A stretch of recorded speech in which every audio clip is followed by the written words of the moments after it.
ভাই রে ভাই, কি টেস্ট! পাগল করা খেতে হতো।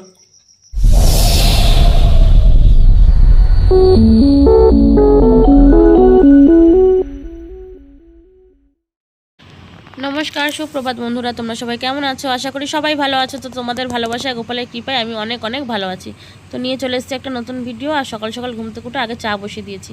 চা বসিয়ে বাড়ির সব কাজবাজ তো সেরে ওঠা যায় না, সব শুধু ঝাড়টা দিয়ে উঠেছি। তারপরে আস্তে আস্তে টুকটুক করে সব কাজ করে টিফিন নিয়ে আসলো বাজার থেকে, যে কিনে কচুরি আর ঘুগনি। তো সেগুলোই সবাইকে ভাগ করে দিয়ে দিলাম আর আমিও খেয়ে নিলাম। আর সাথে একটু শশা নিয়েছি। তারপরে অনেকগুলো বাসন ছিল, সেই বাসনগুলো মেজে এরকম উপর দিয়ে রেখেছি যাতে জলটা ঝরে যাক। আর এই যে জল ঝরে গেছে, এবার সব কিছু সুন্দরভাবে গুছিয়ে নিচ্ছি। এই তো কাজবাজ প্রায় হয়েই এসেছে, এবার বসাবো রান্না। আর যখন বাজারে গিয়েছিল, বাজার থেকে নিয়ে এসেছিলো মাছ। কী মাছ নিয়ে এসছে আমি এখনও দেখিনি, তো এখন দেখবো কী মাছ নিয়ে এসছে। এই যে 2 প্যাকেটে মাছ নিয়ে এসছে, চলো খুলে দেখা যাক কী মাছ এনেছে। তো এদিকে তেলাপিয়া মাছ নিয়ে এসছে, তা কেটে নিয়ে আসিনি, এগুলোকে আমাকে কাটতে হবে। আর একটা প্যাকেটে দেখি কী নিয়ে এসেছে।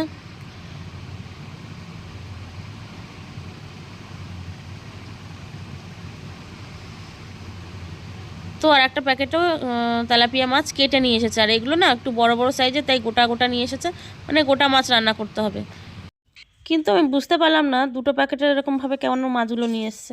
তো পরে ওকে জিজ্ঞাসা করলাম, ও বললো যে কি প্রথমে মাছ কিনে ফেলেছিল, যেই 4টে মাছ কাটা দেখলো ওটা প্রথমে কিনে ফেলেছিল, তারপর সস্তায় আবার পেয়েছে বলে ওগুলো নিয়ে এসছে।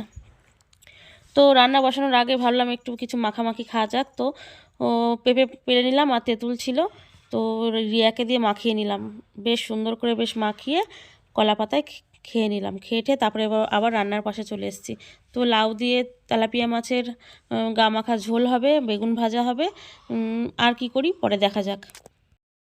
সাথে লাউ নিয়ে এসেছিলো, তো লাউটা এতটাই কচি, আমি না ভাবলাম প্রথমে লাউয়ের খোসাগুলো ভাজবো, তারপর ভাবলাম না, বটি দিয়ে আর কাটবো না, গ্রেটার দিয়ে ছুলে নিই।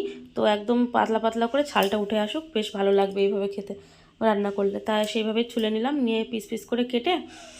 আর সাথে দেবো একটু বড়ি। বিউলির ডালের বড়ি আছে, সেই বড়িগুলো দিয়ে মাছ দিয়ে সুন্দর করে গা মাখা একটা ঝোল বানাবো। তো চলো রান্নাটা করি, তার আগে কেটে নিই সবজিটা। সাথে একটু আলুও দেবো, তাই আলুগুলো একটু ছোটো ছোটো করে কেটে নেব। তো আলুটা ছুলে এই যে পিস পিস করে কেটে নিচ্ছি। আর এখন না বটিটা ইউজ করা হচ্ছেই না, এই যে ছুরি আর গ্রেটার দিয়ে ছুলে এইগুলোতে বেশ কমফোর্টেবল ফিল হচ্ছে, তা জন্য আর মানে বটিটার ইউজই করা হচ্ছে না। তো আমার এতটাই ভুলো মন, এই যে রান্না বসিয়ে দিয়েছি, রান্না বসানোর আগে যে মানে তরকারি রান্না করার আগে যে মাছটা ভেজে নেব, সে মাছ ভাজতে আমার মনে নেই, আমি ডাইরেক্ট তরকারি বসিয়ে দিয়েছি। এবার যখন মাছ দিতে যাব তরকারিতে, তখন দেখছি আমার মাছই ভাজা হয়নি। তো তরকারিটা ওদিকে হচ্ছে, অর্ধেক একটু হয়ে যাক, তারপরে কড়াইতে মানে কড়াইটা থেকে তরকারি নামিয়ে তারপরে আবার মাছটা ভাজবো। আর এদিকে আমার ছোটো মেয়ে আজকে বাসন মেজেছে, দেখো ঠাকুরের বাসন চকচক করছে। তো ওই যে তরকারিটা নামিয়ে আবার মাছ ভাজতে বসেছি। মাঝে মাঝে না কি একটা হচ্ছে, সব কিছু ভুলে যাই, তারপরে আবার মনে পড়ে।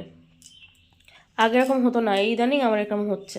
তো এই যে আমার চকলেট স্নান করে বেরিয়ে এসছে, আর 2 দিন পর আবার স্নান করে দিলাম ওকে। তো মাছ ভেজে তরকারির মধ্যে দিয়ে আর বড়ি ভাজাও দিয়ে দিয়েছি, দিয়ে এগুলো একটু ফুটিয়ে একটু ধনেপাতা দিয়ে ব্যাস নামিয়ে নেব। আর দেখতেও দারুণ হয়েছে কালারটা। এই যে ধনেপাতা দিয়ে দিলাম, ব্যাস এবার নামিয়ে নেব। আর ওদিকে চকলেটের খাবারটাও হয়ে গেছে, যেহেতু স্নান করে এসছে, ওকে তো এক্ষুনি খেতে দিতে হবে। তো এই জন্য ওকে খেতেও দিয়ে দেবো। এই যে ওকে খেতে দিয়ে দিয়েছে, আর ও খুব তৃপ্তি করে খাচ্ছে। ওকে আজকে মেটে দিয়ে আর একটুখানি মাংস ছিল, মাংসটা একটু কম ছিল, মেটেটা একটু বেশি ছিল, তো মেটে মাংস দুটো মিলিয়ে আজকে ওকে খেতে দিয়ে দিয়েছি।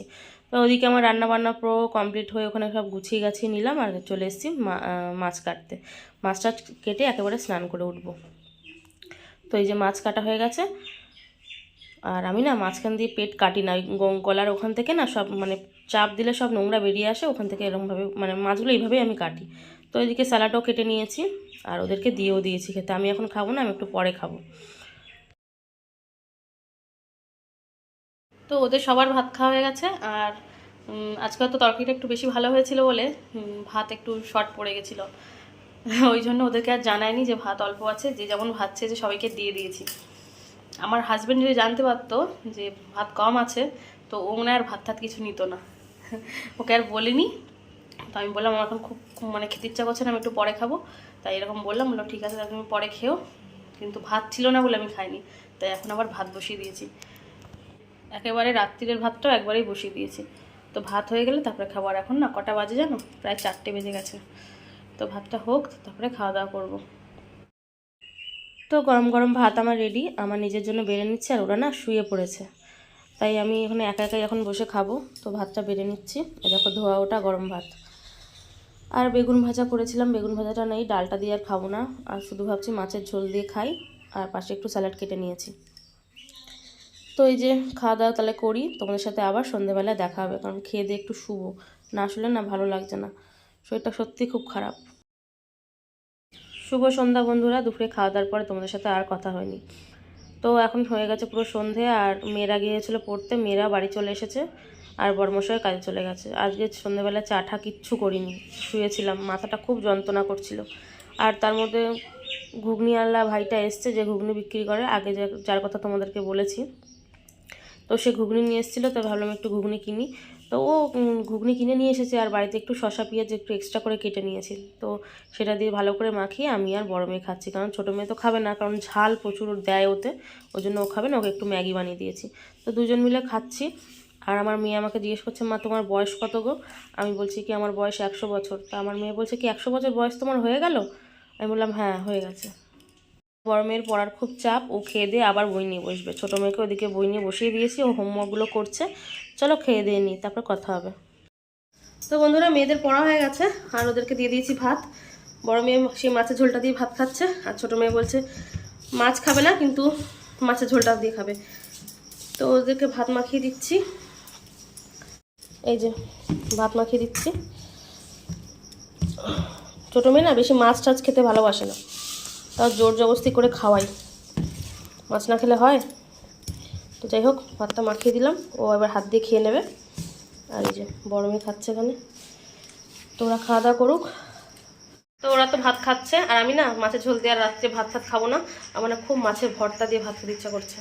তো সেরকম কিছু মাছ নেই যেগুলো ভর্তা খেতে বেশ ভালো লাগে, সেরকম কিছু মাছ নেই। ছিল ফ্রিজে রুই মাছ, তো 1 পিস রুই মাছ বের করে নিয়েছি, সেটাই এখন ভাজবো। ভেজে শুকনো লঙ্কা, কাঁচা পেঁয়াজ, সর্ষের তেল আর নুন দিয়ে মাখবো, মেখে জাস্ট খাবো। তো চলো দেখাই।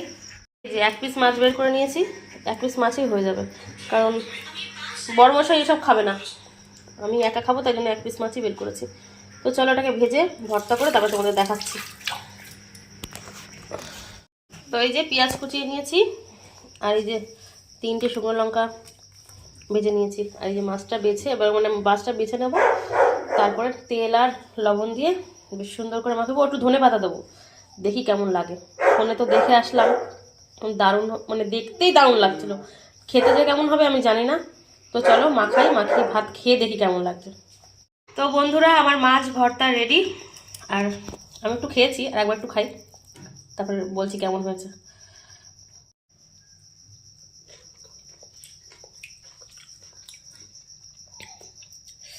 ভাই রে ভাই, কি টেস্ট!